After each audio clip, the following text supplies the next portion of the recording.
Olá, colega. Ao longo dos muitos anos da minha atuação como consultor, eu tenho visto que a grande maioria das empresas tem sérias dificuldades com relação ao desafio de se manterem competitivas no mercado através da inovação de seus produtos e serviços. E mesmo com esforços mais recentes como o Design Thinking, essas dificuldades ainda continuam por aí. Por que isso acontece? E o que a gente pode fazer para sair do enrosco? Para responder a essas perguntas, eu te convido a me acompanhar nessa reflexão e proposta sobre a questão da inovação no desenvolvimento de produtos. Eu sou o Eduardo Moura e meu propósito é ajudar gerentes e engenheiros a resolverem seus problemas mais complexos, conquistando resultados de alto impacto.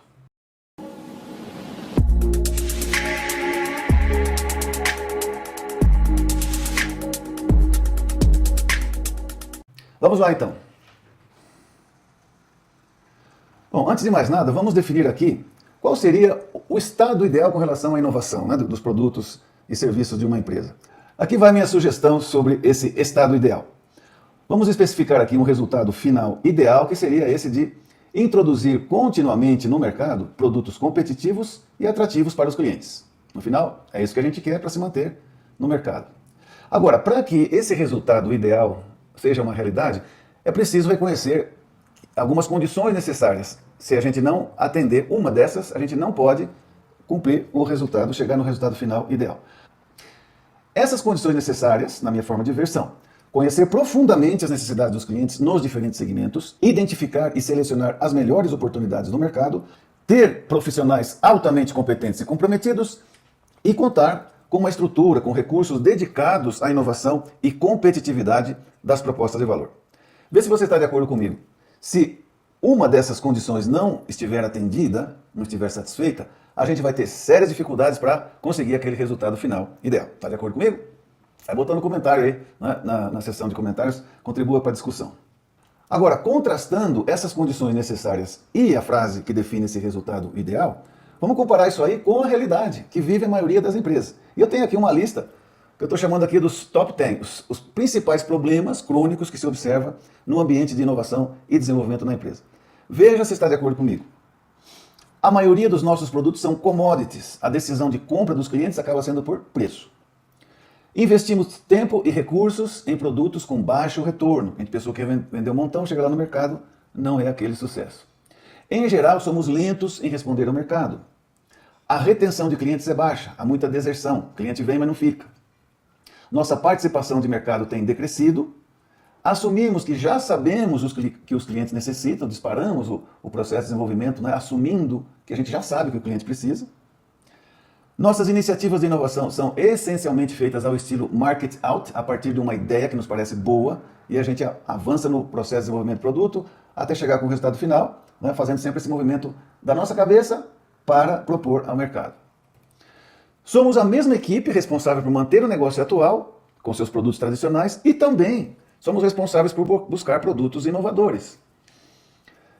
E, finalmente, na grande maioria das decisões de investimento, a manutenção e melhoria dos produtos tradicionais, que já estão no mercado, eles sempre têm prioridade sobre a verdadeira inovação, de novos produtos, novos serviços. E ainda, a eficácia técnica da maioria dos nossos profissionais não é a ideal. Podemos ter bastante gente que conhece profundamente a tecnologia, etc., mas existe uma falência, né, uma deficiência no nível de conhecimento técnico da equipe. E isso pode ser visto pelos resultados, né? Tem muito a ver com essas listas de problemas anteriores, e a gente vai desenvolver um pouquinho mais sobre isso aqui. Ok, agora iniciando aqui uma reflexão sobre como que desses diferentes problemas, né, esses efeitos indesejáveis se relacionam, eu construí aqui um mapa, a gente chama isso aí de mapa de efeitos indesejáveis. Eu estou usando aqui o método do Thinking Process, o processo de raciocínio lógico da teoria das restrições. Então, esse mapa aí serve para mostrar, dessa lista dos top 10, que a gente acabou de ver, como que eles se relacionam, qual influencia qual, né? E a gente chega, pelo menos minha forma de ver, a essa sequência aqui. Ó. A gente assume que já sabe o que os clientes necessitam. Então, obviamente, nossas iniciativas de inovação são essencialmente feitas ao estilo market out, a partir de ideias que nós temos. Isso acaba provocando esse outro efeito, que é investimos tempo e recursos em produtos com baixo retorno, porque a gente nunca partiu da verdadeira necessidade, né, do cliente. Desse outro lado aqui a gente tem, na grande maioria das decisões de investimento, a manutenção e melhoria dos produtos tradicionais tem prioridade. Então a gente vai polindo, vai refinando, né, o portfólio atual. Isso faz com que o tempo que a nossa equipe dedica ao desenvolvimento de novos produtos seja muito limitado, porque isso aqui é uma grande carga de trabalho, né? Desse outro lado, a gente tem a eficácia técnica da maioria dos nossos profissionais não é a ideal. Isso contribui para que a maioria dos nossos produtos atualmente sejam commodities e também contribui aqui, em geral, somos lentos em responder ao mercado, juntando aqui a questão de usar parte da nossa capacidade para coisa que não tem retorno, para produto que não tem retorno, né? E dedicar também essa capacidade à manutenção, melhoria do produto tradicional. Tudo isso faz e contribui que a gente seja, no final, lentos, não tão ágeis quanto a gente gostaria. Isso também, por sua vez, contribui para que a retenção dos clientes seja baixa, o cliente não encontra uma boa resposta nossa, né? E se os produtos são commodities também, o cliente com muita facilidade muda, né, de fornecedor, do produto que ele vai comprar. E tudo isso aí acaba, né, contribuindo para esse grande efeito negativo final, que a nossa participação no mercado tem decrescido ou está estagnada, né? Não conseguimos ampliar a nossa participação. Ok, a partir dessa reflexão aqui, a gente começa então a destacar essas três causas como fatores de fundo aqui, né? E acaba sendo esses que estão impactando os demais efeitos. Assumimos que já sabemos que os clientes necessitam. Na grande maioria das decisões de investimento, a manutenção e melhoria dos produtos tradicionais tem prioridade e a eficácia técnica da maioria dos nossos profissionais não é a ideal. Ok, aprofundando um pouco o pensamento, né, do que estaria por trás de tudo isso aí, a gente pode resumir esses três grandes fatores aqui com uma frase que eu estou chamando aqui o problema central, formulado dessa maneira, né, de um conflito, né, um antagonismo que a gente vive no dia a dia. Vê se você está de acordo comigo aqui. Vou ler essa frase do problema central. Sentimos a necessidade de investir recursos visando a competitividade e crescimento no longo prazo, mas continuamos ordenhando a vaca do negócio tradicional porque a gestão do negócio está focada nos resultados financeiros de curto prazo e também fundamentada na aversão a riscos. Você está de acordo com essa declaração de um problema central? Isso influencia que a gente já parte, né, assume que já sabemos o que o cliente necessita, porque a gente está muito preso, né, nos produtos tradicionais e, claro, existe muita experiência da interação dos clientes com os produtos tradicionais e a gente já assume que, mesmo para os novos produtos, a gente já conhece o que o cliente quer. Também isso aqui, né, essa pressão por resultados financeiros de curto prazo, o que é mais fácil, né, mais seguro? Melhorar o que a gente já tem, tá certo? E fazendo o polimento do portfólio atual. Isso vai fazer, então, né, que a gente dê essa prioridade para o que é mais fácil, os low-hanging fruits, como dizem os americanos, né, então é mais fácil de colher aí. E também a gente, como já tem pessoas que conhecem o produto atual, né, a gente vai deixar suficiente o nível de conhecimento da equipe, a gente não desenvolve a capacidade, né, dos profissionais, do corpo técnico da empresa em outras áreas, e isso acaba provocando essa causa de fundo aqui, a questão da eficácia técnica não ser a ideal. Ok, então, vamos analisar agora este problema central. O que define, o que está por trás desse problema central, dessa frase aí, ok? E para isso a gente vai usar aqui uma técnica chamada nuvem do conflito, né? Nuvem de conflito. Então, me acompanha aqui na construção desse pensamento usando essa técnica, tá? Ok, então, essa frase que eu acabei de ler, né? Sabe que vamos resolver esse negócio. O que a gente deveria fazer? Né? O que a gente deveria fazer? Poxa, vamos fazer o seguinte, para tentar resolver isso aí. Vamos criar e manter uma estrutura e recursos a fundo perdido para a inovação. Né? Se a gente não consegue fazer as duas coisas, manter o produto tradicional e ao mesmo tempo inovar, então vamos fazer o seguinte, vamos deixar já uma equipe só dedicada a isso aí, não faz outra coisa na vida, né? E vamos manter essa estrutura funcionando. De repente sai coisa boa daí. Essa seria uma forma, né, de resolver isso, porque você vai ter uma equipe técnica dedicada para os produtos, né, comuns, né, tradicionais, e outros que vão estar só pensando nas coisas do futuro. Ok. Se a gente fizer, não estou dizendo que a gente vai fazer isso aí exatamente, né? É o que a gente poderia fazer para se contrapor a esse problema central. Ok, então vamos criar essa estrutura, esse gasto operacional dedicado para a inovação a fundo perdido. Se der certo, ótimo, se não der, a gente continua tentando. Bom, se a gente fizesse isso aí, o que a gente conquistaria de resultado positivo? Tá? A gente conseguiria com isso assegurar a competitividade do negócio no futuro, porque a gente vai ter uma estrutura dedicada a essa visão de futuro, em termos de produtos e serviços, né, próxima geração. E isso aí, assegurar a competitividade do negócio no futuro, é necessário, é uma condição necessária para perpetuar um negócio rentável. Por outro lado, para perpetuar um negócio rentável, a gente também tem que proteger a lucratividade, né, a rentabilidade do negócio. Senão, você não consegue se perpetuar, não consegue se sustentar. E para proteger a rentabilidade, a gente deveria continuar exigindo previsão de retorno financeiro para cada projeto de inovação. Não sei se é prática na tua empresa, mas na maioria dos casos, quando alguém propõe algo, um novo produto, um novo serviço, uma nova tecnologia, o primeiro que os altos executivos vão pedir é okay, qual é o business plan? Quais são os resultados que a gente vai obter? Me dá aqui uma planilha, né, de como é que isso aí vai vender, quanto vai vender e quando vai vender no mercado. E se essa coisa é muito incerta ou está muito longe, né, no tempo, provavelmente esse projeto não vai ser aprovado. Então isso aqui se contrapõe, né? Essas duas ações se contrapõem. De um lado, deveríamos criar e manter a estrutura e recursos a fundo perdido para a inovação. Do outro lado, não pode ser assim. Tem que ser cada projeto individual de inovação tem que mostrar que ele vai dar certo. Tá? E aqui temos um conflito também, uma contraposição. Se a gente criar e mantiver essa estrutura e recursos a fundo perdido, isso, claro, tem um custo. Isso vai impactar a lucratividade do negócio. Então existe essa contraposição aqui. E desse outro lado também existe uma contraposição. Se a gente continuar exigindo previsão de retorno financeiro para cada projeto de inovação, nós vamos estar colocando em risco essa competitividade do negócio no futuro.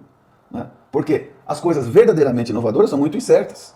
Né? E esse risco aqui, essa incerteza, né, imposta por essa condição aqui de baixo, vai acabar matando, né, a inovação no berço. Tá? Então vai ter sim sua consequência negativa na competitividade futura. Ok, aí está então um conflito que está por trás daquela frase do problema central. Vamos aprofundar a nossa análise usando essa técnica da nuvem de conflito, revelando as premissas, os paradigmas, né, as suposições que estão por trás dessa nuvem de conflito, desse conflito que está mapeado aí. Né? Então aqui eu vou expondo as razões pelas quais a gente, ao ler essa estrutura, né, como eu li, isso aí faz sentido. É porque a gente está apoiando o pensamento em certas premissas. Vamos expor essas premissas. Então, vamos ver desse lado aqui. Ó. Para assegurar a competitividade do negócio no futuro, nós devemos criar e manter uma estrutura e recursos a fundo perdido para inovação, porque aí vem as premissas. Já exagerando, né, para ver se a gente acha premissa falsa ou questionável, que é o que abre o caminho para eliminar esse conflito aí pela raiz. Vamos lá. Então, uma razão é que toda verdadeira inovação envolve alto risco. Outra é que a grande maioria das inovações fracassa. E outra ainda é que sem uma estrutura independente e totalmente dedicada, é impossível inovar com a velocidade e frequência necessárias. Tá? Esse pensamento é o que às vezes está por trás, né, quando a gente pensa em coisas como essa aqui, né? Uma estrutura a fundo perdido para a inovação. Ok, depois a gente vai voltar aqui e colocar um olho crítico nessas frases, nessas afirmações, tá? A fim de encontrar premissas questionáveis ou falsas. Desse outro lado aqui, vamos ver as premissas básicas. Né? Para proteger a rentabilidade, nós deveríamos continuar exigindo a previsão de retorno financeiro para cada projeto de inovação. Né? Porque sempre será possível saber já no início do projeto se ele será rentável ou não. Colocado dessa forma, né, facilita o questionamento com essas palavras extremas, sempre. Né? Tá? E é isso que a gente está querendo aqui, querendo achar premissas falsas. Mas se você for ver, essa coisa está aqui atrás, né, sutilmente. Né? Se a gente não questiona, continua achando que sim, a gente pode sim exigir a previsão de retorno financeiro, porque a gente assume coisas aí e podemos avaliar já de saída, antes mesmo do desenvolvimento, se um produto vai ter chance ou não de ser rentável, quanto vai vender, afinal de contas. Outra premissa que está por trás aí é essa aqui. Ó. Todo bom projeto de inovação traz retorno já no curto prazo. Se ele é bom realmente, vai entrar no mercado, vai acelerar as vendas, os clientes vão ser atraídos e já tem resultado já no curto prazo. Então, todo projeto que mostra isso aí, já retorno no curto prazo, alta rentabilidade, são aqueles que têm aprovação da alta direção. Desse outro lado aqui, a gente tem essa premissa, né? Por que essa contraposição existe? Por um lado, deveria ter essa estrutura a fundo perdido. Por outro lado, continuar exigindo o retorno de cada projeto. Não dá para fazer as duas coisas porque, premissa, seria uma grande incoerência administrativa fazer ambas as coisas. E também essa premissa, porque ou a gente exige caixa registradora, essa previsão de retorno, né? Para tudo, para todos os projetos, ou para nada. Né? Outra forma de dizer, né, que seria essa incoerência administrativa aqui. Agora vamos colocar um olho crítico nessas afirmações. Tá? E você vai vendo aqui, ó, só tem três possibilidades. Ou é uma verdade, mesmo exagerando, usando essas palavras exageradas, continua sendo verdade. Ou é mentira, ou é questionável. Uma premissa questionável é uma coisa que pode ser em parte verdade, mas também em parte mentira. Ou pode ser que seja realidade, é verdade agora, mas não é necessariamente sempre verdade. Podemos fazer uma mudança e invalidar a premissa. Ok, e você vai ver aqui, se parar para pensar, tá, que essas três aqui de cima são questionáveis. Não necessariamente assim. Essas duas aqui são mentiras. A gente não tem essa bola de cristal para prever o futuro. E essas outras aqui também são questionáveis. Ou seja, se a gente põe esse pensamento crítico mais profundo sobre o que está por trás, né, o conflito que está por trás daquele problema central, a gente vai ver que não existe nada sólido aí em termos de premissa, né, de fundamento, o que torna amplas as possibilidades de eliminar esse conflito pela raiz e transformar radicalmente, eliminar esse problema central resultante, e isso deve produzir um impacto importantíssimo eliminando aquela lista dos top 10, pelo menos a maioria deles. Então, quais são essas injeções, como a gente diz, né, usando essa técnica, né, esse método Thinking Process? O que a gente vai injetar de novo na realidade atual para poder transformar, para poder eliminar esse conflito central, eliminar o problema central e transformar aquela lista dos top 10 em algo muito mais positivo. Ok, então, se não é necessariamente verdade que toda verdadeira inovação envolva alto risco, o que a gente poderia fazer? A questão já no campo das ações concretas, que permita assegurar a competitividade do negócio no futuro, mas sem necessariamente ter essa estrutura pesada a fundo perdido para a inovação. O que poderia ser feito? Tá? Então aqui vem as injeções. Poderíamos, se é um alto investimento, né, não vamos fazer tudo de uma vez só, vamos escalonar o investimento por fases, né, a fim de minimizar o risco, de acordo com o aprendizado gerado ao longo do projeto. Essa é a abordagem das metodologias ágeis, né, do desenvolvimento Lean. Vamos avançando ao longo do projeto de desenvolvimento e em cada fase a gente vai colocando aí um pouco de dinheiro, vai vendo os resultados, vai gerando conhecimento, aprendizado e com isso vamos avançando na questão do investimento e dos gastos do projeto. Ok, então isso aqui ajuda, é uma forma de assegurar competitividade, né, sem botar muito a mão no bolso. Ok, outra injeção, né, complicadinha de construir, mas tem que começar algum dia na organização, criar uma cultura organizacional centrada realmente na satisfação das necessidades dos clientes. Não só em discurso, não só em lindas frases, mas na prática, ter estrutura, ter processos, né, ter valores centrados na satisfação do cliente. Isso é uma forma de assegurar competitividade, porque estamos continuamente buscando satisfazer e melhorar a satisfação dos clientes. E também é uma forma de proteger a rentabilidade, porque essa cultura organizacional centrada na satisfação dos clientes, ela vai encontrar ressonância, resposta positiva do mercado, e isso vai impulsar as vendas, né? Então também é uma forma de proteger a rentabilidade. Outra linha de ação é elevar o know-how metodológico e tecnológico do corpo técnico. Essa frase aqui reconhece que existem dois tipos de know-how indispensáveis para um produto inovador, que é o know-how tecnológico, isso todo mundo tem normalmente, né? A tecnologia específica do produto, do serviço que estamos trabalhando, mas com muita frequência, como eu já comentei em outros vídeos aí do canal, com muita frequência o know-how metodológico que permitiria à equipe fazer melhores análises, tomar melhores decisões, ele é relegado a segundo, terceiro, quarto plano, né? Porque a gente já assume que o pessoal técnico sabe como fazer, como melhorar o produto, né?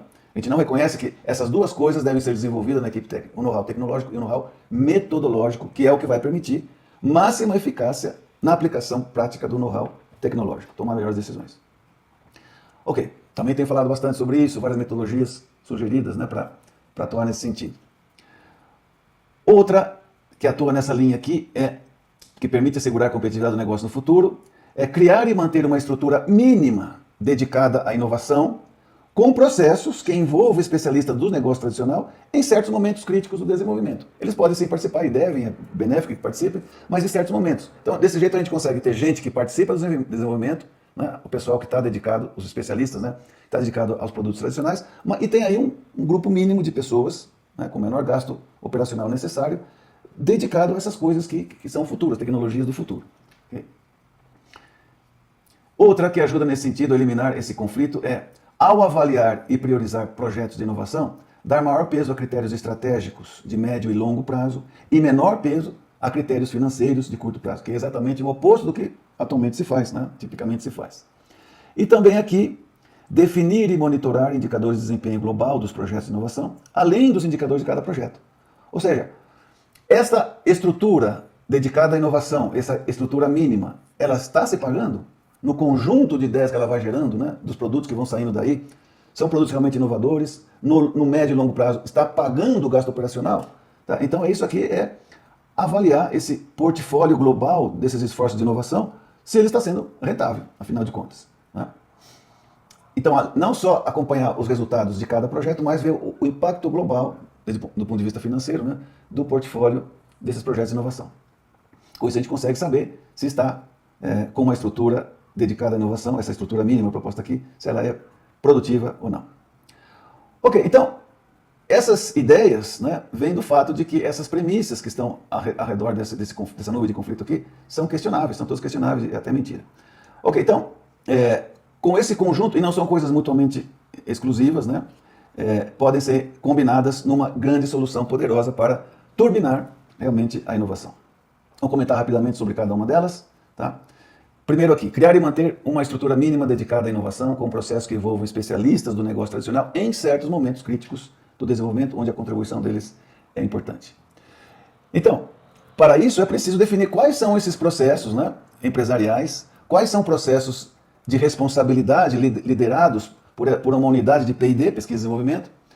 Então você vai ter aí processos próprios, internos a essa unidade de P&D, mas também vai ter processos onde, em certos momentos, né, participam pessoas de outras áreas, por exemplo, a área comercial, a área de compras, né, a área de produção, em certos momentos vão participando, porque afinal depois um novo produto vai ser mantido por essa estrutura, por essas pessoas. Ok. Outra coisa necessária também, dando um pouquinho mais detalhes sobre essa ideia, né, sobre essa ação estratégica, é definir a demanda operacional desses processos. Ok, agora que a gente sabe como que devem fluir esses processos próprios, né, internos à unidade de P&D e outros com participação de outras áreas, quantas vezes a gente quer girar isso aí? Quão dinâmico a gente quer ser, né, nesses esforços de inovação? Isso vai gerar uma carga requerida de trabalho e você consegue, então, dimensionar essa estrutura mínima para que isso realmente esteja funcionando. Vai ficar claro também, analisando esses processos, qual o perfil requerido de profissionais, né, que conhecimentos, que habilidades eles têm que ter, esse pessoal técnico, e quantos de cada perfil a gente precisa para manter aqueles processos funcionando, né, com a frequência necessária.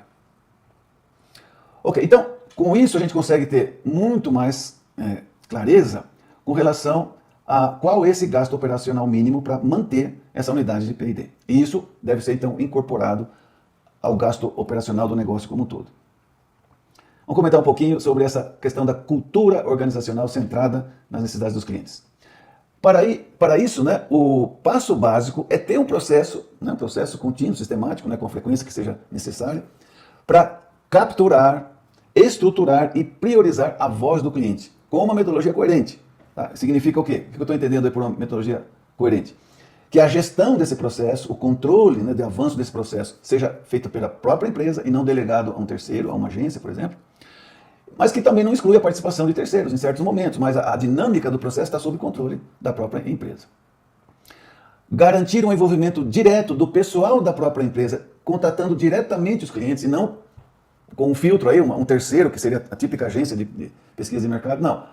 Pelo menos na fase qualitativa de observar e escutar o cliente para identificar as necessidades que estão, né, na realidade do cliente, essa parte deve ser feita por pessoal da própria empresa. Uma metodologia que não considera isso aí, eu não considero que seja eficaz. Vai ter limitações. A propósito, se você se interessar, aprofundar sobre isso, você vai encontrar no portal de conhecimento resolve.guru um curso completo sobre a minha forma de implementar esse processo de voz do cliente com essa metodologia coerente, participativa, etc. Ok, vamos comentar um pouquinho sobre esse conjunto, essas três ações estratégicas que a gente já comentou. Isso deve ser incorporado ao processo de gestão de projetos de inovação. A empresa que toma a sério, né, a questão da inovação deveria ter um processo que dá a dinâmica, né, que maximiza a velocidade desses projetos de inovação. E isso deve estar incorporado em um processo que eu estou batizando aí de gestão de projetos de inovação. Para isso é necessário uma metodologia coerente. De novo, tem uma receita metodológica que eu mesmo criei, chamada de MPS, Multi-Project Scrum. Você pode encontrar vídeos no canal dando uma introdução a esse método e também no portal de conhecimento resolve.guru você vai encontrar cursos completos sobre essa metodologia. Ok. Sobre elevar o know-how metodológico e tecnológico do corpo técnico, comentários aqui, aquilo que eu até já adiantei aqui, né? Reconhecer a necessidade de desenvolver na equipe, em cada profissional, esses dois tipos que são distintos de conhecimento. Uma coisa, conhecimento tecnológico, outra coisa, conhecimento metodológico. Também já comentei isso com um pouquinho mais de detalhe em outro vídeo aí do canal. Então, para isso, para manter a equipe com a vitalidade técnica necessária, né, que o mercado requer, é preciso manter um programa de formação profissional que assegure o conhecimento da equipe nessas duas frentes, tanto o conhecimento tecnológico quanto o conhecimento metodológico, para poder trabalhar em equipe com maior eficácia. Ok, então, resumindo, esse conjunto de ações estratégicas podem contribuir para eliminar esse problema central pela raiz e provocar uma mudança radical, eliminando vários, se não todos, aqueles efeitos indesejáveis, aqueles top 10 listados no início. E com isso, com esse conjunto de ações, essa seria a minha melhor recomendação para que a gente consiga esse resultado final ideal e consiga assegurar essas condições necessárias. Então, para obter mais informação relevante sobre inovação e desenvolvimento de produtos e serviços, vou deixar na descrição um link para o portal de conhecimento Resolve.guru, onde você terá acesso a cursos sobre as metodologias mais poderosas para te ajudar nesse sentido. Obrigado por ter me acompanhado até o final. Se gostou, por favor, não deixa de me deixar um like, ok? Se tiver dúvidas, escreva nos comentários que eu certamente vou responder. E, por favor, enriqueça a discussão contribuindo com seus comentários. A gente se vê nos próximos vídeos. Até mais!